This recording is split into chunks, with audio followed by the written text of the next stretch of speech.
BHU के अंदर Islamic studies हो सकती है, तो एएमयू के अंदर सनातन क्यों नहीं पढ़ाया जा सकता? बताइए, धर्म की पढ़ाई से आपको दिक्कत क्या है? मदरसों में सनातन शुरू कर, तो मदरसे में पढ़ाई होती है, दीन की तालीम शुरू कर रहे हैं। कैसे पता चलेगा कि हमारे रामायण में क्या है, हमारे कुरान में क्या है? आतंकवाद की पढ़ाई जाती है आपको?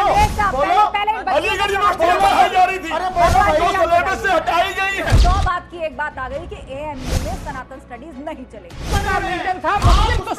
आज मोदी दुनिया का नंबर 1 लीडर बन चुका है। आप लोग सनातन धर्म के प्रचार प्रसार में पीछे क्यों रह जाते? धर्म गुरुओं से दिक्कत नहीं है, धर्म के ठेकेदारों से दिक्कत है। मुस्लिम यूनिवर्सिटी में हिंदुत्व की पढ़ाई, बाहर क्यों हो रही है लड़ाई? इस्लामिक पढ़ाई के साथ सनातन की पढ़ाई का विरोध क्यों किया जा रहा है? नमस्कार, मैं हूं आपके साथ आस्था कौशिक और आज इसी मुद्दे पर सबसे बड़ी बहस होगी। अलीगढ़ मुस्लिम यूनिवर्सिटी के इस्लामिक स्टडीज विभाग ने एएमयू में सनातन धर्म की पढ़ाई का ऐलान किया तो कुछ लोगों को परेशानी होने लगी। एएमयू के इस्लामिक स्टडीज विभाग ने जैसे ही इसकी जानकारी दी, समाजवादी पार्टी के सांसद शफीकुर रहमान बर्क के पौत्र और विधायक जियाउर रहमान ने इस फैसले पर सवाल उठाए। बीएचयू में इस्लामिक स्टडीज की मांग उन्होंने कर दी। जियाउर रहमान ने यह भी आरोप लगाया कि एएमयू में यह फैसला दबाव में लिया गया है। तो विरोध करने वालों से सवाल है कि क्या अलीगढ़ मुस्लिम यूनिवर्सिटी में सिर्फ इस्लाम चलेगा, सनातन नहीं? सनातन से इतनी नफरत क्यों? अगर इस्लाम की पढ़ाई के साथ साथ सनातन की पढ़ाई होगी तो समस्या क्या है? जो लोग एएमयू में सनातन धर्म की पढ़ाई का विरोध कर रहे हैं वो लोग एक कट्टरपंथी लेखक की किताब पर कुछ नहीं बोले। 20 विद्वानों ने जब आवाज उठाई तो एएमयू ने अबुल आला मौदूदी और सैयद कुतुब की किताबों पर बैन लगा दिया। अबुल आला मौदूदी पाकिस्तान के कट्टर इस्लामिक स्कॉलर थे। मौदूदी जमाते इस्लामी के संस्थापक भी थे, जिसकी विचारधारा इस्लामिक स्टेट की स्थापना करना था। लेकिन ऐसे लोगों की किताबों को सालों तक पढ़ाया जाता रहा। जब उस पर एएमयू ने रोक लगा दी तब भी समाजवादी पार्टी के नेता एसटी हसन और अन्य विपक्षी दलों के नेताओं के पेट में दर्द होने लगा और अब सनातन की पढ़ाई पर लड़ाई कर रहे हैं। तो सवाल है कि लड़ाई क्यों, इतनी नफरत क्यों? और इन्हीं सवालों पर चर्चा करने के लिए इस वक्त स्टूडियो में हमारे साथ सभी मेहमान जुड़ चुके हैं। जोरदार तालियों के साथ स्वागत कीजिए। बीजेपी के प्रवक्ता कौशल कामेश्वर जी हैं, समाजवादी पार्टी के प्रवक्ता प्रोफेसर धर्मेंद्र यादव हैं, मुस्लिम स्कॉलर फिरोज बख्श अहमद साहब हमारे साथ हैं, जय भगवान गोयल हमारे साथ हैं, मुस्लिम स्कॉलर मेहरुद्दीन रंगरेज जी हमारे साथ जुड़ चुके हैं और हिंदुस्तान की जनता, खास तौर पर ये यंगस्तान हमारे बीच में मौजूद है। तो डिबेट शुरू करने से पहले देखते हैं कि एएमयू के इस्लामिक स्टडीज डिपार्टमेंट ने सनातन धर्म में क्या पढ़ाने का प्रस्ताव भेजा है और फैसला। तो ये रिपोर्ट हमने आपको विस्तार से दिखाई और आपने जाना कि किस तरीके से ये पूरा विवाद शुरू हुआ और इसका मूल कारण क्या था। तो इस पर सवालों का सिलसिला हम शुरू करें उससे पहले सभी मेहमानों से अपील है कि वो अपना अपना फर्स्ट रिएक्शन 40 सेकंड में रखें और उसके बाद हम डिबेट को ओपन करेंगे और जनता के बीच भी जाएंगे। तो शुरुआत करते हैं हम कौशल कांत जी से। कौशल कांत जी, 40 सेकंड में ये बताइए, एएमयू में सनातन की पढ़ाई हो, उससे एतराज क्यों? कौन है लोग?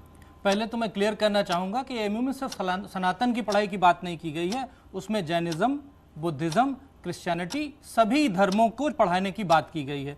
तो ये एक बहुत अच्छी शुरुआत है। और जहाँ तक आपने अपने इंट्रो में बोला था कि समाजवादी पार्टी के नेता हैं जिन्होंने ये कहा कि बीएचयू में भी पढ़ाई होनी चाहिए, तो मैं सबके लिए बता दूं कि बीएचयू में ऑलरेडी इस्लामिक की पढ़ाई होती है। इस्लामिक के अलावा बुद्धिज़्म, जैनिज्म, हर चीज़ पढ़ाया जाता है। ये एएमयू ही था जिसके इस्लामिक सेंटर डिपार्टमेंट में कोई और धर्म नहीं पढ़ाया जाता। तो अब एक उसमें अगर सारे धर्म पढ़ाए जाएंगे तो मुझे लगता है ये एक बहुत अच्छी शुरुआत है। सनातन विश्व का वो धर्म है जिससे पूरा सनातन मतलब अविरल, ना खत्म होने वाला ऐसा धर्म है जो कभी खत्म नहीं हुआ। बाकी सब पंथ हैं, मुस्लिम, क्रिश्चियनिटी, ये सब पंथ है, धर्म केवल एक है, सनातन धर्म। 40 सेकंड पूरे चर्चा के लिए विस्तार से हम आगे भी लौटेंगे, लेकिन प्रोफेसर धर्मेंद्र यादव 40 सेकंड में ये बताइए, ऐतराज क्यों? एएमयू में यदि सनातन सब्जेक्ट भी इंट्रोड्यूस किया जाता है तो स्टूडेंट्स की चॉइस है, वो क्या पढ़ना चाहें, कहाँ इनरोल होना चाहें, क्यों ऐतराज? 40 सेकंड। आस्था जी, मैंने उनके बयान को नहीं सुना है। जितना मेरा अपना मानना है कि इस देश और विश्व में समाजवादी पार्टी और समाजवादी विचारधारा को जो लोग जानते होंगे, समाजवाद वसुधैव कुटुंबकम की भावना से काम करता है और वही उसकी मूल भावना है, वही विचार है उसका। समाजवाद ये चाहता है कि इस दुनिया में जितने भी लोग हैं, जीवित लोग जितने हैं, मानवता को बल देने वाली जितनी भी चीज़ें हैं, वो चाहे कोई धार्मिक किताबें हों, चाहे कोई कोर्स हो, वो सबको पढ़ना चाहिए और हर एक यूनिवर्सिटी में चले, उससे कोई किसी को एतराज़ नहीं होना चाहिए। इससे आपका दायरा बढ़ेगा और हमारी जो सोशल फैब्रिक है, जिसको हम बार बार समाजवाद कहते हैं, उस सोशल फैब्रिक को बल मिलेगा। तो इसमें मुझे लगता है कोई विरोध वाली बात नहीं होनी चाहिए। ये तो एक भावनात्मक बात है कि इससे ठीक है। धर्मेंद्र यादव जी 40 सेकंड पूरे। अब फिरोज बख्शताब, आपका रिएक्शन, क्या एतराज है और क्यों? देखिए, मेरी ये समझ में नहीं आता कि कुछ लोगों को इस बात से एतराज क्यों है। धर्म कोई भी हो, इस्लाम हो, हिंदुइज्म हो, क्रिश्चियनिटी हो, सिखिज्म हो, जूइज्म हो, बौद्ध धर्म हो, जैनिज्म, कोई भी धर्म हो, हर धर्म अच्छी बात करता है। और मैं तो मुबारकबाद देना चाहूँगा कि यहाँ पर AMU में सनातन धर्म की तालीम शुरू की गई और मैं समझता हूँ कि इससे और मजबूत रिश्ते बनेंगे। AMU एक ऐसी जगह है जहाँ हर धर्म के बच्चे जाते हैं, ठीक है। उसी तरह से जो हमारा BHU है, वहाँ भी हर धर्म के बच्चे जाते हैं। ये अपोलोजिस्ट वाली बात ना अपनाएं। और आपने पहले ही बता दिया कि BHU के अंदर ऑलरेडी इस्लामिक स्टडीज़ है। तो जो भी धर्म है और जो भी धर्म है अच्छी बात करता है। और मैं ये कहना चाहूँगा कि हिंदुस्तान रामत्व की भावना से चलता है और हिंदुस्तानी मुसलमान मोहम्मदत पूरा करने दीजिए, मोहम्मदत की भावना से चलते हैं, जिनका क्या है, जिनका उसूल है हुब्बुल वतनी निस्फुल ईमान। 40 सेकंड पूरे। विस्तार से चर्चा के लिए फिरोज साहब एक बार फिर से लौटेंगे, अभी 40 सेकंड पूरे। जय भगवान गोयल जी, ये कौन लोग हैं जिनके पेट में दर्द हो रहा है? AMU में सनातन की पढ़ाई क्यों नहीं हो सकती? यूनिवर्सिटी ग्रांट कमीशन, जिसके फंड से सारी यूनिवर्सिटियां चलती हैं, वही सारे यूनिवर्सिटियों के लिए जो सिलेबस है तय करता है। आज तक गुंडागर्दी के बल के ऊपर उसको नकारा गया और आज अगर हिंदुस्तान में अलीगढ़ यूनिवर्सिटी में भी हमारा सनातन पढ़ाया जाएगा तो जो एक टकराव की बात आज पूरे देश में पैदा की गई है, वो लगता है वो समझ में आएगी। क्योंकि सनातन तो वसुधैव कुटुंबकम की बात करता है, पूरे विश्व को अपना परिवार मान के चलता है। जय भगवान जी 40 सेकंड पूरे। मेहरुद्दीन रंगरेज साहब, बताइए क्या हो जाएगा अगर AMU के अंदर सनातन की पढ़ाई जाएगी और कुछ स्टूडेंट ऐसे भी होंगे जो अपने आप को इनरोल कराएंगे, क्या दिक्कत है? देखिए, मैं ये कहना चाहूंगा कि ये जो हमारी संस्थाएं हैं और जो हमारे कॉलेज हैं, इनमें हिंदू मुसलमान की पढ़ाई पढ़ाने की कोई जरूरत नहीं है। जो वहाँ पे पढ़ाई जाती है वही पढ़े लोग। और दूसरा, मैं जो हिंदू राष्ट्र की तरफ ये देश जाता जा रहा, 75 साल देश को आज़ाद हुए हो गए, क्या आज ही वो लोग जागे कि वहाँ पर सनातन धर्म की जो है पढ़ाई होनी चाहिए? ये जो नैरेटिव सेट किया जा रहा है, ये RSS, BJP, बजरंग दल, जितने भी हैं RSS के लोग पूरे संस्थानों पर बैठ चुके हैं, जो चांसलर के रूप में जो एक एजेंडा चलाना चाहते हैं, जो BJP को फायदा पहुंचाना चाहते हैं। ठीक है, आप सभी ने 40 सेकंड में अपने ओपनिंग रिमार्क्स रखे और अब हम इस डिबेट को ओपन करने जा रहे हैं। पहला सवाल मेहरुद्दीन रंगरेज जी आपसे यही, जब BHU के अंदर इस्लामिक स्टडीज हो सकती है तो AMU के अंदर सनातन क्यों नहीं पढ़ाया जा सकता? ये धर्म से जुड़ा मामला कैसे हुआ? हर बच्चे हैं, बच्चों के इंटरेस्ट होते हैं अलग अलग तरह की स्टडीज में, होने सब्जेक्ट है, तो आपको क्यों एतराज? तो अभी तक इंतजार क्यों किया? 75 साल हो गए देश को आजाद हुए। अगर इतने ही सेकुलर और इतने ही आपस में इतने बड़ी बात करने वाले लोग हैं जो चांसलर हैं, तो ये चीज तो वो पहले से भी ला सकते थे इस बात को। ये 2014 के बाद से जो 75 सालों में नहीं हुआ वो हम अब कर रहे हैं। मैं आपको बता रहा हूँ, ये एक एजेंडे के तहत काम हो रहा है, RSS के एजेंडे के तहत काम हो रहा है। हिंदुत्व की तरफ जा रहा देश, हिंदू राष्ट्र की तरफ जा रहा, जो बाकायदा कई सारी रिपोर्ट्स भी आ रही।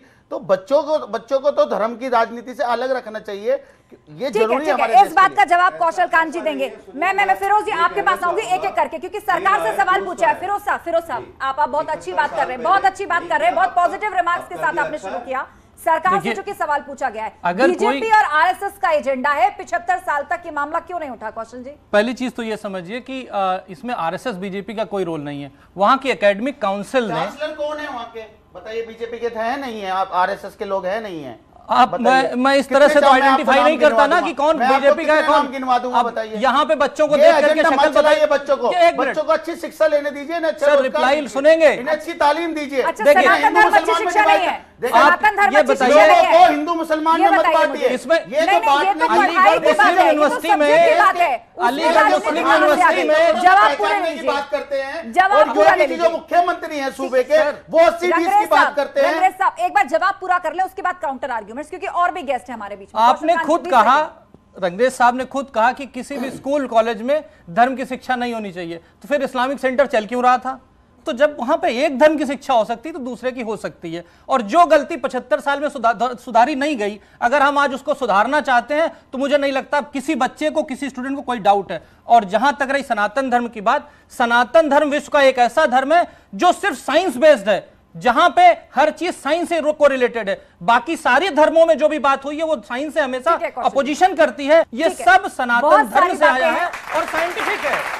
ठीक है, धर्मेंद्र यादव जी ये बताइए, जियाउर रहमान जैसे नेता जो ये कह रहे हैं कि अगर एएमयू में आएगा सनातन धर्म की पढ़ाई तो फिर बीएचयू में भी इस्लामिक स्टडी होनी चाहिए, जिसका जवाब कौशल कांत जी दे चुके हैं कि वहां पर ऐसा चल रहा है। आपने ओपनिंग रिमार्क्स में बड़ी अच्छी अच्छी बातें कही, तो ये बताइए कि आप ऐसे नेताओं के बयानों की निंदा क्यों नहीं करते हैं, उनके बयानों पर अंकुश क्यों नहीं लगाते हैं?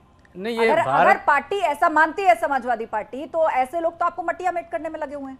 देखिए, भारत के संविधान में स्पीच ऑफ फ्रीडम है, कोई व्यक्ति अपना निजी विचार दे सकता है। बर्ग साहब ने अपना निजी विचार दिया, पार्टी ने तो कोई ऐसा विचार नहीं दिया, ऐसा कोई स्टेटमेंट जारी तो नहीं किया। पार्टी उनको खारिज भी तो नहीं करती ना, पार्टी उनको रोकती भी तो नहीं ना बयान देने से। मुद्दा चाहे कोई भी हो, हिजाब का मुद्दा हो, 16 साल की उम्र में शादी का मुद्दा हो, और चाहे अब इस्लामिक स्टडीज, सनातन स्टडीज का मुद्दा हो, पार्टी रोकती भी तो नहीं ना ऐसे नेताओं को। भाई, हर किसी के अपना निजी जीवन भी तो है, हर किसी के निजी जीवन में भी अगर आप हस्तक्षेप करना शुरू कर दोगे तब तो फिर सिस्टम कोलैप्स हो जाएगा।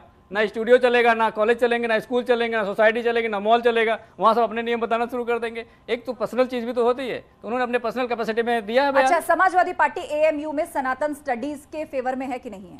मैं अपना निजी विचार बता सकता हूं, समाजवादी पार्टी ने कोई स्टेटमेंट नहीं दिया है अभी। मैं अपना निजी विचार बता चुका हूं ओपनिंग रिमार्क में। जो भी चीज मानवता को बल देती है, संबल देता है, उसे जानने का हक हर किसी को है, पूरी दुनिया में है, पूरे विश्व में है, पूरे भारत में है। ये तो गोलमोल सा जवाब हुआ, आपने कुछ पार्टी का स्टैंड ही क्लियर नहीं करा। फिरोज साहब, आप कुछ कहना चाह रहे थे रंगरेज जी? हाँ, नहीं, रंगरेज वो एतराज जता रहे कि आजादी से लेकर अभी तक ये बात क्यों नहीं हुई? क्या ये किसी पार्टी या संगठन का एजेंडा है? मैं वो बता रहा हूँ। देखिए, रंगरेज मेरे छोटे भाई हैं और उनका जो एक ऑब्जेक्शन है जायज़ है, लेकिन मैं सिर्फ इतना कहना चाहता हूँ, ये चीज़ जो 75 साल तक नहीं हुई, मैं कहता हूँ आप सनातन धर्म पढ़ाइए, आप रामायण पढ़ाइए, कुरान पढ़ाइए, बाइबल पढ़ाइए, सारी अच्छी चीज़ें हैं। लेकिन एक बात साथ में कहना चाहूँगा, एक बात अच्छी कही थी रंगरेज साहब ने और आपने भी अच्छी बात कही प्रोफेसर साहब, कि बच्चे बैठे हुए हैं सारे, आगे जाके यही इन्हीं में से कोई मुर्मू बनेगा, इन्हीं में से कोई मोदी बनेगा, इन्हीं में से कोई मंत्री बनेगा, यही बच्चे आगे जाके हिंदुस्तान को संभालेंगे। ठीक है, we have played our innings. तो मैं एक शेर कहना चाहूँगा, I am devoting it to all of you, specially जो हमारे बच्चे बैठे हैं सामने। कोई मुश्किल नहीं है हिंदू या मुसलमान होना, हाँ बड़ी बात है इस दौर में इंसान होना। ठीक है, जय भगवान जी बताइए, यहाँ पर ये कहा गया कि इतने साल बीत गए, आज इस चीज की बात हो रही है कि एएमयू में जो है वो सनातन स्टडीज पढ़ाई जाए। 70-75 साल बाद क्या ये किसी एजेंडे के तहत हो रहा है? इसको पढ़ाई से जोड़ के देखना चाहिए। इसमें राजनीति कौन घुसा रहा है? देखिए, जहां तक एजेंडे की बात है, आज हिंदुस्तान का एजेंडा पूरी दुनिया देख रही है। आज जो हमारा हिंदुस्तान का सम्मान आज पूरे वर्ल्ड में ऊंचा हो रहा है। जिस तरह से यूक्रेन रसिया के युद्ध को रोक करके हमारे प्रधानमंत्री मेरे 23,000 बच्चों को निकाल के लाए, आज मेरा भारत बदल रहा है।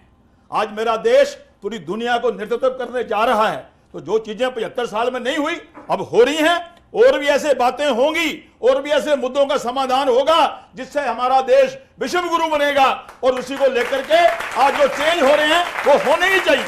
ठीक है, ठीक है, आप सभी के पास लौटेंगे, लेकिन इस बीच अगर ऑडियंस से कोई सवाल पूछना चाहता है अपना हाथ खड़ा कीजिए, मैं एक एक करके आऊंगी। क्या नाम है आपका? मेरा नाम प्रज्ञा है। मेरा सवाल सर आपसे है कि आपने शुरुआत में बोला था कि हमें धर्म के बारे में नहीं पढ़ाया जाना चाहिए, तो अगर हमें जब चीज़ों के बारे में पता ही नहीं होगा, किसी धर्म के बारे में नहीं पता होगा, तो हम आगे अपने आने वाले जनरेशन से ये क्यों एक्सपेक्ट करें कि वो धर्म के बारे में चीज़ें बोलें?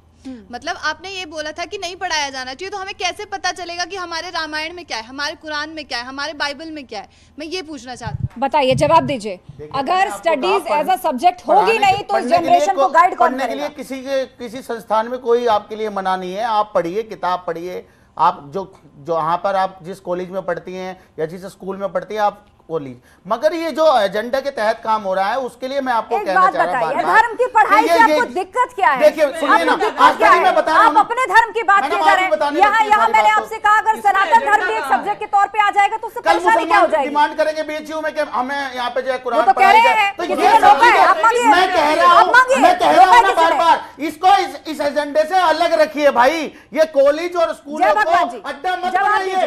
ये अड्डा बन जाएंगे, स्कूल अड्डा बन जाएंगे कॉलेज, क्या दिक्कत हो जाएगी? आज तक जितने भी आंदोलन इस देश दुनिया में आए हैं, हमारे स्कूलों कॉलेजों से निकले हैं। ये धर्म ही तो है, हमें सिखाता है मेरी माँ है, ये धर्म सिखाता है मेरी बहन है, ये धर्म सिखाता है मेरी बेटी है। ये रिश्ते सारे हमें अपना धर्म सिखाता है। और अगर धर्म को आगे लेके चलेंगे तो मुझे लगता है हम मजबूत होंगे और भारत आगे बढ़ेगा गति के साथ। ठीक है, रंगरेज जी ये बताइए, एक सॉल्यूशन मैं बताता हूँ उसका। संस्कार नहीं सिखाए जाते बच्चों को कि क्या धर्म है, क्या चीज है, सब चीज। ये देखिए, ये जो कॉलेज और जो यूनिवर्सिटी है, इसमें एक सवाल, अगर आप कह रहे हैं कि धर्म को नहीं सिखाया जाना चाहिए कॉलेज में, मैं कब मना कर रहा हूँ, सिखाइए, मगर उन्हें हटके सिखाइए कॉलेज और स्कूल से। अच्छा, बाबर इसका कहना ये है कि घर परिवार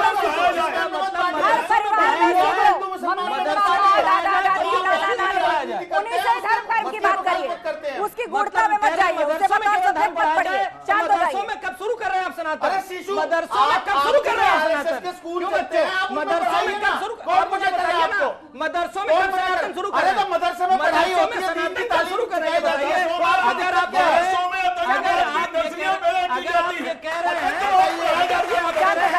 मदरसों में सनातन कब शुरू होगा? ठीक है, और सवाल, कुछ और सवाल। हाँ, क्या नाम है आपका? मेरा ऐसी जनरल टॉपिक है कि अगर हमें स्कूल में नहीं सिखाएंगे या किसी कॉलेज यूनिवर्सिटी में नहीं सिखाएंगे, हमें कहाँ से पता चलेगा कि क्या हमारे लिए सही है क्या नहीं? ठीक है, बैठिए। आप क्या कहना चाहती हैं? सर, अभी आपने बोला हमारे परिवार में संस्कार सिखाए जाते हैं। सर, संस्कार कहाँ से सिखाए जाते हैं? जो हमारे धर्म में लिखे हैं वही तो संस्कार सिखाए जाते हैं। तो फिर आप क्यों बोल रहे हैं कि हमें नहीं पढ़ाना चाहिए? मैंने पढ़ाई के लिए मना नहीं किया। बहुत बढ़िया सवाल।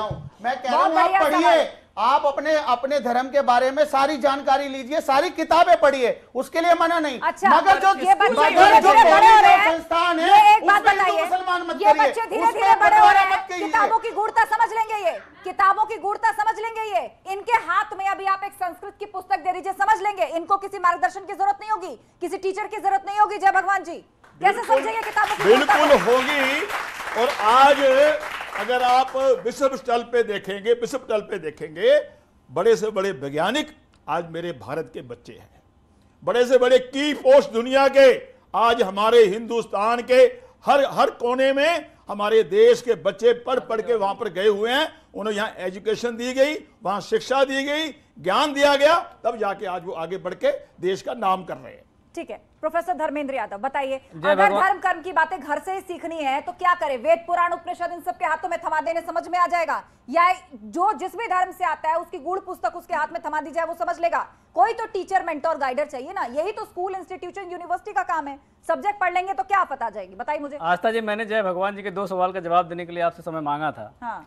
पहला जवाब ये था, जो ये कह रहे थे देश विश्वगुरु बने, ये सबको अच्छा लगता सुनने में, आप लोगों ने ताली भी बजा दिया। 2014 में इस देश पर कर्जा था 53 लाख करोड़ रुपए का, आज कर्जा है 1,36,000 करोड़ रुपया कर्जा है। अब आप मुझे बता दीजिए कि आप कर्जा कब लेते हो? जब आपकी समृद्धि बढ़ती तब कर्जा लेते हो क्या? क्या देश समृद्ध हो रहा है? आज देश की जीडीपी का 90% कर्जा है इस देश के ऊपर। जो बच्चा पैदा होता है वो भी कर्जा लेके पैदा होता है। क्या मुंह से देश विश्वगुरु बनेगा? बेटा पढ़ लेना आप, मुंह से विश्वगुरु बनेगा। दूसरी यूजीसी की बात कर रहे थे, 1 मिनट बता दूं। यूजीसी की जो बात कर रहे थे कि यूजीसी सिलेबस बनाता है, यूजीसी सिलेबस नहीं बनाता है। यूजीसी का नाम ही यूनिवर्सिटी ग्रांट कमीशन है, वो ग्रांट देता है। और भारत की जो शिक्षा व्यवस्था है, मैं आपको बता दे रहा हूँ, अगर आप यूनिवर्सिटी में पढ़ते हैं तो आपका एक कॉलेज हो गया, उसके मॉनिटरिंग के लिए यूनिवर्सिटी बन गई, यूनिवर्सिटी मॉनिटर नहीं कर पाई, फिर यूजीसी हमने बना दिया, यूजीसी नहीं कर पाई, फिर हमने नैक बना दिया, नैक नहीं कर पाया, फिर हमने एनबीए बना दिया। तो इस देश की शिक्षा व्यवस्था की अकाउंटेबिलिटी है ही नहीं। इसलिए जो एजुकेशन की क्वालिटी है लगातार डिग्रेड हो रही है और उसका खामियाजा आने वाले समय भुगतना पड़ेगा। क्या बीते 8 साल में डिग्रेड हुई है? कौशल देश आगे बढ़ रहा है, हमारे देश का सम्मान दुनिया में बढ़ रहा नहीं बढ़ रहा? ये क्या बात है?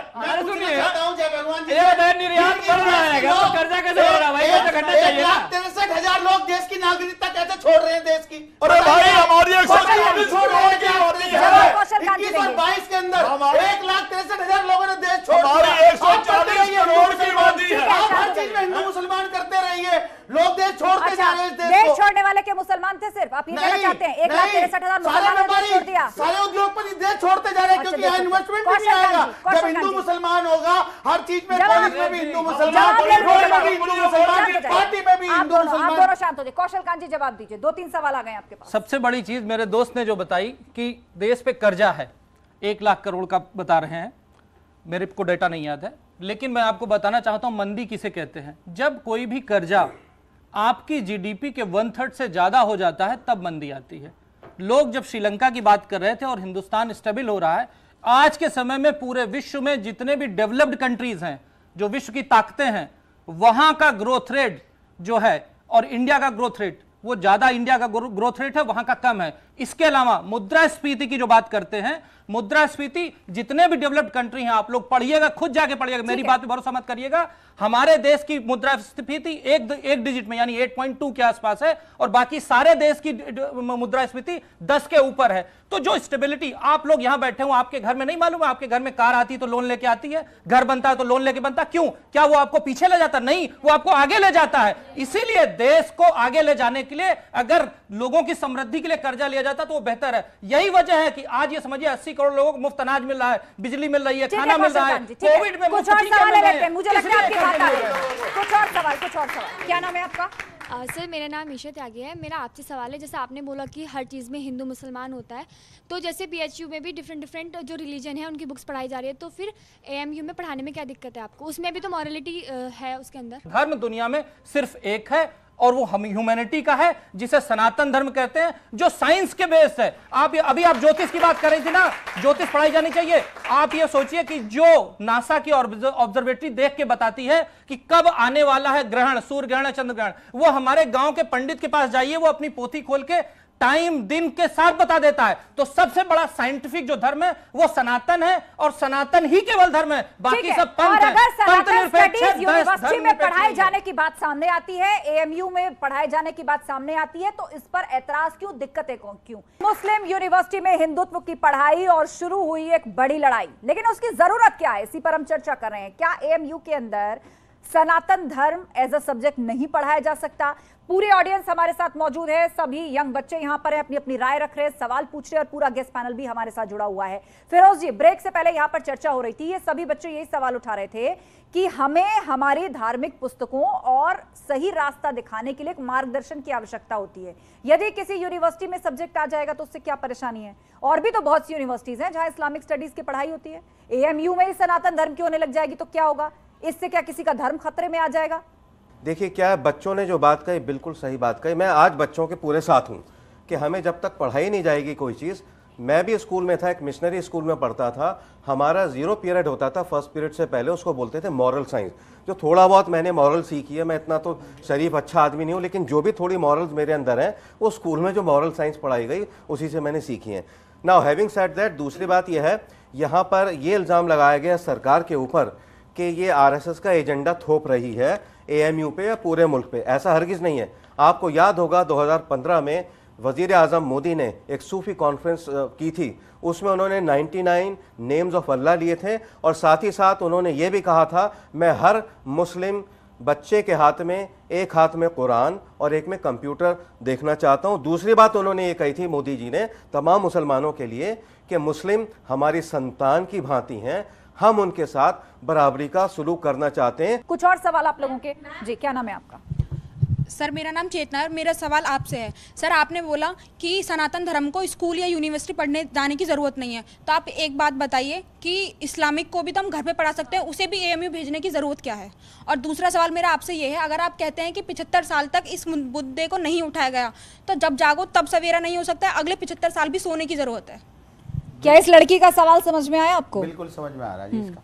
देखिए, मैं ये कह रहा हूँ, आपको पढ़ने के लिए कोई मना नहीं कर रहा, मगर जो इनका RSS का जो एजेंडा है ना, उसके तहत जो काम हो रहा है, हमें उस पर आपत्ति है। आपके पढ़ने से आपत्ति नहीं है, आप कॉलेज में जाएं, अच्छा पढ़े लेकिन और आप पढ़ने कामयाब कहाँ दे रहे हैं? कामयाब हो। आप तो उसकी उससे हमें शुरुआत कोई कोई दिक्कत कह दे रहे हैं कि नहीं। एजेंडा है। एजेंडे के तहत आप पूरे तो उसकी देश शुरुआत में कोई कह दे रहे हैं एजेंडा है। जय भगवान जी। आरएसएस के लोगों को बिठाया गया है बाकायदा एजेंडे के तहत हिंदू राष्ट्र की अच्छा तरफ ठीक है, इस आपके देश को हिसाब मोड़ा जा से रहा, पूरा हम उसके खिलाफ हैं। इंस्टीट्यूशन आरएसएस का है, वाइस चांसलर भी मिले हुए हैं। जय भगवान जी, ये आरोप लग लोगों रहा का है। देखिए मैं 5 पॉइंट बताना चाहूंगा, एक मैं बता देता हूं। चलिए 10 सेकंड पूरी होने दीजिए बात, फिर उसके जगहों बाद के नाम बदलने के नाम, जो स्थानों के नाम बदले गए, हिंदू तुष्टीकरण, बदलता इतिहास, नागरिकता कानून, नेताओं के बयान, ये सारे जो है एजेंडे के तहत काम हो रहा है। देश में हिंदू राष्ट्र की तरफ इस देश को धकेला जा रहा है नागरिकता एजेंडे के कानून, तहत। नागरिकता कानून से किसी की नागरिकता चली गई क्या? उसमें बताइए इतने क्या सारे लोग संविधान हैं। के अनुसार, किसी ने सुना बताइए है कोई क्या केस एक जिसकी समाज के नागरिकता लोगों को चली आप गई कैसे हो? हटा देंगे? बताइए कौन संविधान से की लोग कौन सी हट गए किताब में मुझे लिखा है? बताइए, कौन पूछिए हट किसी गया? से। रंगरेज साहब या बताइए आप भी उसमें फिरोज मुस्लिम साहब के पढ़े, नाम किसकी कहाँ नागरिकता चली सीए गई? वाले, किसकी एनआरसी वाले में नागरिकता चली बताइए। गई? मैं जवाब दे दूं कितना रंगरेज वक्त भाई। बीत चुका है उसको? रंगरेज भाई। गई है किसी की नागरिकता? रंगरेज भाई। किसी मुस्लिम को भगाया गया इस देश से? हम और आप सब यहीं पर है, मैं देख आपको रहे ये हैं। पूरा बता देता हूँ। रंगरेज साहब, बांग्लादेश, अफगानिस्तान और पाकिस्तान से जितने भी लोग आएंगे, सिख हो, ईसाई हो, बुद्धिस्ट हो, मुसलमान को छोड़ के सबको नागरिकता मिलेगी। चलिए, मैं एक मिनट- ये जो तुष्टीकरण की राजनीति हर चीज से मुसलमान को जोड़ के देखा जाता है। अच्छा होता है तो मुसलमान सुनिए शांत हो जाइए, भगवान जी शांत हो जाइए। तो मुसलमान जिम्मेदार है। एक दिन ऐसा आएगा अच्छा जी, अगर इस देश में भूकंप भी आ जाएगा उसे भी मुसलमान से जोड़ के देखा जाएगा। अच्छा ठीक है, आप थोड़ा पानी पीजिए, पानी पीजिए। मुझे ये बताइए रंगरेज साहब, आपको ये दिक्कत नहीं है कि दूसरी कंट्रीज में या कुछ ऐसे हार्ड इस्लामिक स्टेट्स में जहां हिंदू परेशान है, प्रताड़ित है, उनकी बहन बेटियों के साथ ज्यादती हो रही है, वो भारत वापस आना चाहता है तो आप नागरिकता कानून का विरोध करते हैं, लेकिन आप यहाँ खड़े होकर कह रहे हैं कि मुसलमान वहां से आना चाहेगा तो उसको नागरिकता नहीं देंगे। क्या कहना चाहते हैं? उसका अधिकार नहीं है। एक बात बताइए, आप क्या चाहते हैं? कोई तालिबान इस देश में आ जाए, सीरिया से कोई इस देश में आ जाए, इराक से कोई इस देश में आ जाए, फिरोज बख्श वहां भी मुसलमानों को पाकिस्तान में उनके साथ में। कौशल जी एक सेकंड, देखिए ऐसा है रंगरेज साहब, मैं आपसे मोदिबाना दरखास्त करता हूं, ये हम कोई ऐसे इतना जोर जोर से बोलने की जरूरत नहीं, आराम से बात करें। एक ये एजुकेशनल डिस्कशन है तो गुस्सा भी करने की जरूरत नहीं है। We are at the same side of the table. अब मैं बात करता हूं सीए की। शाहीन बाग, कितने शाहीन बाग बन गए और कितना मुसलमानों को बहका दिया गया। सीए का मुसलमानों से एनआरसी का कोई लेना देना नहीं है। ये सीए एनआरसी सऊदी अरब में भी है, पाकिस्तान में भी है, मलेशिया में भी है। नागरिकता छीनी गई है, और मुसलमानों का बहुत बड़ा कॉन्ट्रीब्यूशन है हिंदुस्तान की आजादी में, तो मुसलमानों को कोई उखाड़ के नहीं फेंक सकता। कुछ और सवाल, कुछ लोग बहकाते हैं मुसलमानों को सीए के जरिए आपको उखाड़ के फेंकते हैं। और मेरा सवाल आपसे है, मैं पूछना चाहती हूँ कि आपको दिक्कत क्या है पढ़ाई से, सबसे पहली बात, क्योंकि एक सेकंड मेरी बात पूरी कर लीजिए। देखिए, मदरसे में आपकी जो पढ़ाई होती है उसके बारे में हमें नहीं पता, पर मदरसों से ही सबसे ज्यादा आतंकवादी निकलते हैं, सबसे ज्यादा आतंकवादी भी मुस्लिम ही होते हैं। तो अगर हिंदुओं को भी पढ़ाई कर, हमें कोई प्रॉब्लम नहीं, अगर आप हमारे मंदिर में आके अगर आप कुरान भी पढ़ेंगे ना, हम में से किसी को कोई प्रॉब्लम नहीं है, बट अगर कोई हिंदू भी घुस जाएगा ना तो आप उन्हें काट डालेंगे। हर दंगा शुरू करवाते हैं, मुस्लिम करवाते हैं। अच्छा ठीक है, अब भाव आ गया आपका। कहना ये चाह रही हैं, कहना ये चाह रही हैं कि यदि सनातन धर्म के रेडियस में आकर कोई आपके धर्म का कामकाज होता है तो सर तन से जुदा नहीं होता, सर तन से जुदा नहीं होता। भाव आ गया आपका। नहीं, शांत हो जाइए, हंसिए मत, देखिए शांत हो जाइए। इनका कहने का भाव ये है कि सनातन धर्म के रेडियस में अगर कोई इस्लामिक कामकाज हो भी जाए तो सर तन से जुदा नहीं होता। ये जो बच्ची ने सवाल किया है ना, मैं यही सवाल यूएसए के एक स्कूल में विस्कॉन्सिन में एक लड़के ने मुझसे किया था। ये बच्ची क्या कह रही है कि जो आतंकवादी हैं, एक फ्रेज बन चुकी है कि every Muslim is not a terrorist but every terrorist is a Muslim. क्यों बनी? उसकी वजह है, चाहे सरमल शेख हो, चाहे इंडियन पार्लियामेंट हो, कुछ भी हो, पकड़ा जाता है मुस्लिम। ये नहीं कि सारे मुसलमान ऐसे हैं, बिल्कुल गलत बात है, लेकिन ये सामने वाला जो देखेगा वही कहेगा ना। आप मुझे देखेंगी, मैं कोई आतंकवादी काम नहीं कर रहा, मैं अच्छे से आपसे पेश आ रहा हूं, तो आप कहेंगी मुसलमान अच्छे होते हैं। अगर आप देखेंगी कोई बंदूक मार रहा है, किसी गर्दन काट रहा है, जैसे उसकी टेलर की गर्दन काट दी या उसकी वहां पे गर्दन काट दी, तो सामने वाला इस्लाम को इससे नहीं देखेगा Islam is a religion of peace या इस्लाम का मतलब सबमिशन है, वही देखेगा इस्लाम को मानने वाला क्या कर रहा है। ये बड़ा इंपॉर्टेंट सवाल इस बच्चे ने किया है। एक और सवाल बताइए सर। मेरा सवाल आपसे है, आप प्रोफेसर हैं, तो एज अ टीचर आपको क्या लगता है कि ये पढ़ाई होनी चाहिए कि नहीं होनी चाहिए? एज अ ऑनेस्ट आप इसका आंसर दीजिए। मैंने पहले अपने ओपनिंग रिमार्क में ही बता दिया कि जो भी चीज़ मानवता को संबल देती है, वो चाहे हिंदू धर्म हो, चाहे इस्लाम हो, चाहे आपका बुद्धिस्ट हो, चाहे कोई किताब हो, चाहे संविधान हो, उन सबको पढ़ना चाहिए। कायदे से संविधान भी 12वीं क्लास के पहले पहले हर बच्चों को पढ़वा देना चाहिए, लेकिन अपनी शिक्षा व्यवस्था की खामियां रह गई हैं। एक लास्ट बात मैं बताऊं, जो सर तन से जुदा की बात कर रहे हैं, आज ही आगरा की घटना है, एक हिंदू ने हिंदू व्यापारी का गला काट दिया है। तो ये जो इस तरह के लोग होते हैं, इस तरह के जो लोग, किसी ने बचाव तो नहीं किया, बचाव नहीं किया, मेरी बात कैंपेन नहीं चलाए, सोशल मीडिया पे कोई हैशटैग नहीं किया। मेरी बात पूरी होने दीजिए, कहा ही होगा ना कि ले जाओ पकड़ के। मेरी बात पूरी होने दीजिए, मेरी बात पूरी होने दीजिए। आस्था जी 10 सेकंड। अगर आप किसी आतंकवादी को धर्म के चश्मे से देखना शुरू करोगे तो उसके डिस्क्रिमिनेशन से उसका अलग इम्पैक्ट गलत आएगा। यहाँ अगर कोई इस तरह का है, धर्म बीच में लाते क्यों है? धर्म बीच में लाते क्यों है? यहाँ पर जो सबसे बड़ी दिक्कत अंग्रेज जी को हो रही है, वो खुल के कह नहीं पा रहे, मैं वो बताना चाहता हूं। जो ये दो लोग थे जो बरसों से वहां जिनकी एजुकेशन की किताबें पढ़ाई जा रही थी, अब्दुल आला मोहदी और सैयद कुतुब के जो विचार वह पढ़ाए जा रहे थे लगातार 20 सालों से, जो बिल्कुल आतंकवादी थे, जमात इस्लामी के प्रमुख रहे हैं और इस्लामिक स्टेट के प्रमुख रहे हैं, उनका सिलेबस हटाने की सबसे बड़ी इनको पीड़ा है, जो खुल के नहीं कह पा रहे। अगर हमारे स्कूलों में, कॉलेजों में बच्चों को आतंकवादी बनाया जाएगा, आतंकवादी कैसे बना जाता है ये पढ़ाया जाएगा, तो पढ़ाया जाएगा, अगर वो किताबें हटा दी गई हैं, सबसे बड़ी पीड़ा इसको उसकी हो रही है जो खुल के बता नहीं रहे। क्या हुआ? बोल के बता नहीं रहे तो बोलो, क्या आतंकवाद की पढ़ाई जाती है आपको?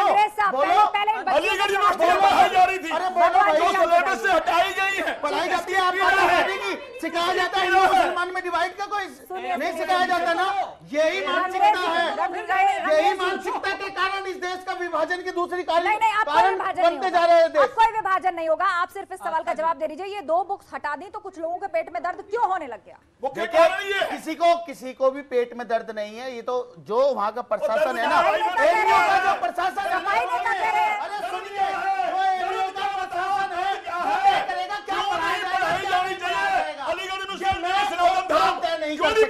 लेकिन जिन्होंने कह दिया आप उनकी भी तो बात नहीं मान रहे, आप उनकी भी तो बात नहीं मान रहे। आप कह रहे हैं कि एएमयू में सनातन स्टडीज पढ़ाई नहीं जा सकती, यही है ना आपका लब्बोलुआ कहने का? बिल्कुल।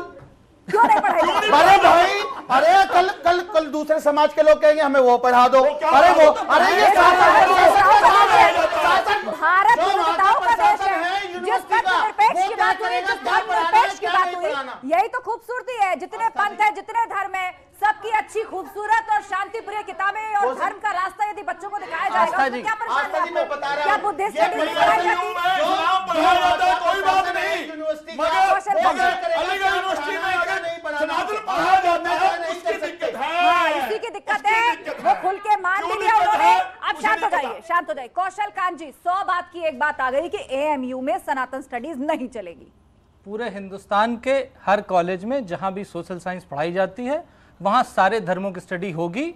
ये ऐसा ही होना चाहिए, क्योंकि ये सरकार का फैसला नहीं है, ये इन बच्चों का फैसला है कि सबकी स्टडी होनी चाहिए। और एक आखिरी चीज बताऊंगा कि अलीगढ़ के बारे में आप पढ़िए जरूर। अलीगढ़ की स्थापना करने वाले सर सैयद अहमद खान थे, जिन्होंने, वो पहले आदमी थे जिन्होंने हिंदुस्तान में पाकिस्तान की बात की थी, और उन्होंने जो विश्वविद्यालय बनाया था उसका नाम था एंग्लो ओरिएंटल कॉलेज, और उसी का नाम चेंज करके अलीगढ़ विश्वविद्यालय बनाया गया, और वहां पर मेनली इस्लाम रिलेटेड शिक्षा दी जाती थी। और अगर आप खुद जाके अध्ययन करेंगे तो एक अलीगढ़ विचारधारा करके एक देश विरोधी विचारधारा चलती है। मेरे कहने से नहीं, आप सब जाके पढ़िए कि अलीगढ़ विचारधारा क्या है। वो विचारधारा ये कहती है कि जो मुस्लिम आक्रांता आए हैं, जो नुकसान की है भारतीय संस्कृति को, उसको सफा करना, इतिहास से हटाना, ये अलीगढ़ विचारधारा कहती। आप पढ़िएगा जाकर के। और वहां पर जिस तरह से विदेशी राइटर्स की किताब चलाई जा रही थी, जिसमें इस्लाम के बारे में गलत लिखा गया था, जिसमें आतंकवादियों के बारे में लिखा गया था, जमात पढ़ाई जाती है। 19 राज्यपाल एएमयू से पढ़कर 19 राज्यपाल बने देश में, और जी 17 मुख्यमंत्री मुस्लिम तुष्टीकरण, उसका रीजन था मुस्लिम तुष्टीकरण। क्योंकि जब से मैं बता रहा हूं ना, 75 सालों से 70 सालों से जब से देश आजाद हुआ है तब से मुस्लिम को तुष्टीकरण किया गया है और उसके तुष्टीकरण के चक्कर में राज्यपालों को बनाया जाता है। आप सबको भी पता है क्योंकि वो केवल वोट बैंक। धर्मेंद्र यादव बताइए, ये गोल को बीच का रास्ता अपनाएंगे या बीजेपी के लोग, सपा का क्या स्टैंड है? बीजेपी के लोग तुष्टीकरण की बात करते हैं। आप सभी लोगों ने जवाहरलाल नेहरू यूनिवर्सिटी में आप जैसी बहनों के हॉस्टल में घुस के क्या हुआ था? क्या वहाँ वो मुस्लिम यूनिवर्सिटी है? वो कौन लोग हैं जो जेएनयू में घुस के बहनों के हॉस्टल में घुस के उनके साथ क्या क्या किए थे? वो कौन लोग थे? उसके बारे में जवाब कानूनी कार्रवाई होनी चाहिए, उनको जेल में डालना चाहिए। अब खत्म बात, इसमें तो वो अपराधी है, आतंकवादी है। और पूछना चाहूंगा, कैसे बात करिए, तथ्य वाली बात करिए भाई, तथ्य वाली बात करिए। तथ्य दूसरी बात वो बता ही तो रहे हैं, दोनों पर मुकदमे, खालिद पर भी मुकदमा चल रहा है, ईमान पर भी मुकदमा चल रहा है। बात आने दीजिए, उसके बाद सवाल।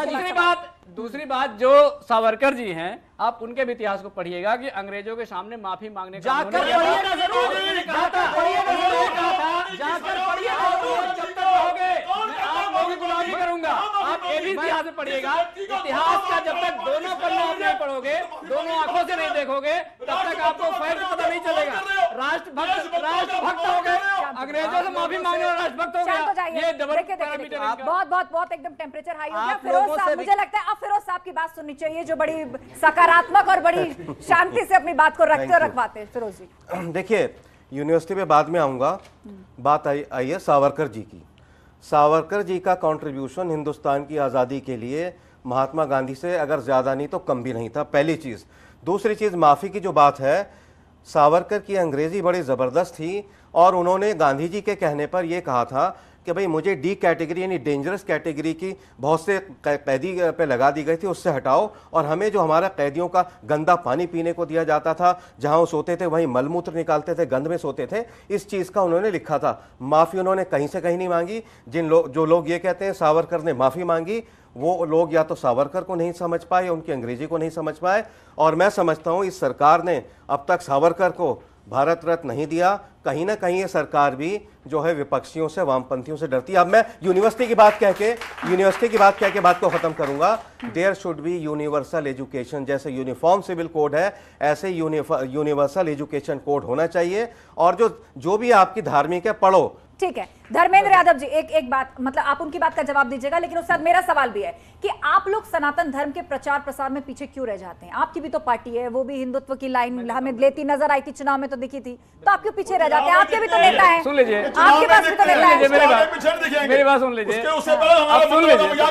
देखिए ठीक है भगवान जी, बात सुन लीजिए उनकी। प्रत्यक्षम किम प्रमाणम, इतना तेज चिल्ला रहे हैं, कान में रुई डाल के बैठना पड़ेगा आपको। धर्म गुरुओं से दिक्कत नहीं है, धर्म के ठेकेदारों से दिक्कत है, इस बात को आप लोग समझिएगा। दूसरी बात, एक साहब कह रहे थे कि वो अंग्रेजी ऐसा लिखते थे कि कोई समझ नहीं पाता था, अंग्रेज समझ रहे थे अंग्रेजी। ये कह रहे थे गंदा पानी जाता है, अरे भगत सिंह ने जब फांसी लगवा ली गंदे पानी से तो अच्छा था।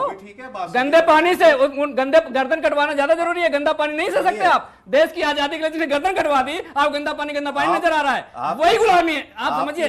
अब आपके बीच में मैं बता रहा हूँ ना, मैंने आपके बीच में नहीं बोला। फिर मैं एक सेकंड, अगर कोई चंद्रशेखर आजाद ने गोली मार ली अपने आप को तो गंदा पानी उनको नहीं दिख रहा था। अगर वो लोग चाहते कि मुझे मंत्री बनना है, मुझे प्रधानमंत्री बनना है, मुझे गृह मंत्री बनना है, तो देश कभी आजाद नहीं होता है। तो उनके योगदान को इन लोगों ने कम करवाया और अंग्रेजों के साथ मिलकर अपनी आजादी को लंबा किया। आप इसके इतिहास जब पढ़ेंगे तो आप लोग देखेंगे। जिस पार्टी को आप बिलोंग करते हैं ना, उसका समाजवाद, परिवारवाद और वंशवाद है। समाजवादी पार्टी नाम समाजवादी है, उसका नाम होना चाहिए वंशवादी पार्टी। ठीक है और कोई सवाल? और मैम सर, मेरा क्वेश्चन आपसे, आपने जो कहा है, बोलिए। आपने जो कहा मुस्लिम यूनिवर्सिटी में हिंदुत्व नहीं पढ़ाना चाहिए और फिर बाकी सारे धर्म भी कहेंगे, तो इसमें प्रॉब्लम क्या है? बच्चों की चॉइस है ना, वो कौन सा धर्म लें, पर आपको प्रॉब्लम है बीजेपी से। बीजेपी जो करेगी वो गलती है। आपको ये डर तो नहीं है कहीं कुछ इस्लामिक स्टूडेंट ना पढ़ जाए? और ये डर तो नहीं कोई इस्लामिक स्टूडेंट ना इनरोल हो जाए उसमें? देखिए आस्था जी, मेरी बहन ने कोई कभी भी कहीं भी प्रभावित हो। देखिए सुनिए, अगर ये कोई पढ़ाई करना चाहते हैं तो संस्थान, इतने सारे संस्थान है, जाएं और पढ़ें। पढ़ाई से तो किसी को भी कोई दिक्कत नहीं है। मैंने पहले भी कहा और अब फिर कह रहा हूं, पढ़ाई से हमें कोई दिक्कत नहीं है। आप कुछ भी पढ़ें और आप पढ़ें, आप आगे जाके तरक्की करें, इसके लिए हम सब लोगों की दुआएं और आपके साथ है। मगर सनातन का पढ़वा रहे हैं वहां पे कैसे सनातन पढ़ा देंगे आप कैसे पढ़ा देंगे? वहां पे पढ़ाया जाना चाहिए, मदरसे में पढ़ाया जाना चाहिए। कुरान पढ़ाएंगे, बिल्कुल आप पढ़िए, बिल्कुल पढ़ाइए ना, पढ़ाइए, मुझे भाषा में पढ़ा दीजिए।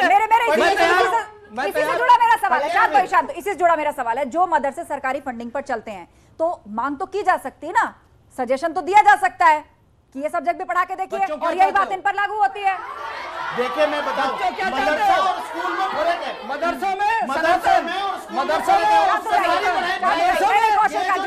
लोगों को बताया जा रहा है ना कि वहां पर जो है इस्लामी तालीम दी जाती है, नहीं वहां दुनियावी तालीम भी दी जाती है। ये जो गलत एजेंडा, यही मैं इसलिए मैं आपको बता रहा था कि आपको ज्ञान नहीं है और आप जो है बेफिजूल की बातें करते हैं। जितने भी पढ़े लिखे लोग हैं, हिंदी भी पढ़ाई जाती चाहे है, वो उर्दू कोई भी पढ़ाई टेररिस्ट जाती है जिसने हिंदुस्तान के ऊपर अटैक किया है, जिसने ट्विन टावर को गिराया, वो सब मदरसों में गए हैं, लेकिन वो डॉक्टर भी इंजीनियर में, लेकिन मदरसे की पढ़ाई का विश्वास है जिसकी वजह से वो टेररिस्ट बने हैं। अब आप क्लोजिंग रिमार्क्स है भगवान जी, उसके बाद कौशल काम मिश्रा।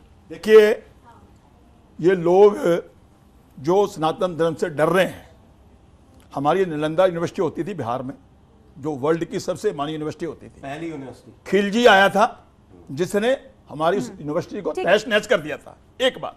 दूसरा, अभी ये बार बार कह रहे हैं कि अलीगढ़ यूनिवर्सिटी के बड़े बड़े हमारे गवर्नर मुख्यमंत्री निकले हैं, हमारे आरिफ मोहम्मद खान जो आज केरला के गवर्नर हैं, माननीय केरला के गवर्नर हैं, वो यहीं से निकले हैं। उन्होंने वर्ल्ड के मीडिया का खुल के कहा है कि मदरसों के अंदर जिहाद पढ़ाया जा रहा है।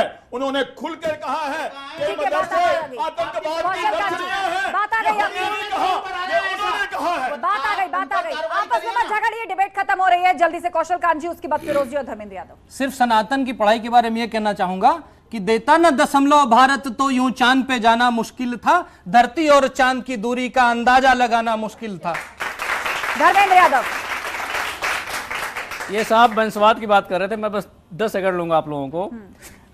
कल्याण सिंह जी, राजवीर सिंह जी, सुन लीजिए, प्रदीप सिंह जी 3 पीढ़ी है, कल्याण सिंह के परिवार में 3 पीढ़ी है, राजनाथ सिंह, उनके बेटे पंकज सिंह, अमित शाह और जैसा बीसीसीआई के चेयरमैन है, आप लोगों के बीच में भी उनसे बढ़िया चेयरमैन मिल सकता है। वसुंधरा राजे सिंधिया, जय सिंधिया और क्या कहते हैं कि एक और सिंधिया है, तीसरा पीढ़ी उनकी चल रहा है। जो आपके अनुराग ठाकुर हैं वो प्रेम कुमार धूमल जी के बेटे हैं। इसके बाद आपके वहाँ के जयशंकर प्रसाद जी हैं, वो किसी के बेटे हैं, पीयूष गोयल उनके पिताजी, दूसरे हैं उनके गोयल हैं। देखिए डिबेट खत्म हो रही है, शांत हो जाइए आप सभी लोग। मुस्लिम यूनिवर्सिटी बीजेपी का परिवारवाद और राष्ट्रवाद नहीं होनी चाहिए। आप विषय पर बोलने दीजिए, बोलिए सर, बोलिए। देखिए ऐसा है, हिंदुस्तान की किसी भी यूनिवर्सिटी में चाहे वो अबुल आला मौदूदी हो या सैयद कुतुब हो, वो चीज़ जो हिंदुस्तान की सलामती और हिंदुस्तान की सेफ्टी के खिलाफ है वो हरगिज नहीं पढ़ाई जाएगी। पूरी डिबेट हमने की और जाते जाते ये सभी बच्चे हमारे बीच में मौजूद है, इनसे एक लाइन का सवाल पूछ लेती हूँ, जोर से हाँ या ना में जवाब दीजिएगा। यूनिवर्सिटी चाहे कोई भी हो, मुस्लिम यूनिवर्सिटी हो या कोई भी यूनिवर्सिटी हो, उसमें किसी सब्जेक्ट की पढ़ाई में रुकावट होनी चाहिए या नहीं होनी चाहिए? मुस्लिम यूनिवर्सिटी में सनातन स्टडी पढ़ाई जा सकती है या नहीं? चलिए जवाब आ गया।